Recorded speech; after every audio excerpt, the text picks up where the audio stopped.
নমস্কার, কেমন আছেন সবাই? চয়নিকা ব্লগে সবাইকে স্বাগত জানাই। আজ দুদিন যাবৎ প্রচুর বৃষ্টি হয়েছে, চারিদিকটা পুরো জলে একেবারে ভরে গেছিল। এখন দেখছি একটু বৃষ্টিটা কমেছে, জলটা একটু সরেছে। তো মেয়েটা অনেকক্ষণ ধরে বলছে, মা একটু পোলাও করো না, একটু পোলাও করো না।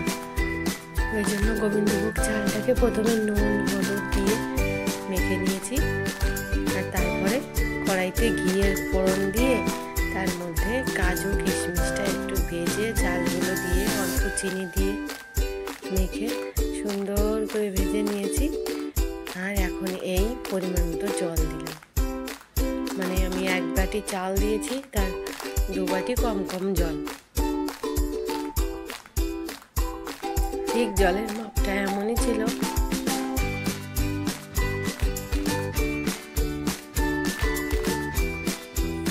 আস্তে আস্তে দেখুন কি সুন্দর রং হয়েছে।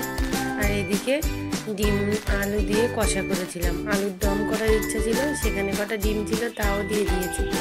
তারপর ওদেরকে খেতে দিয়ে দিলাম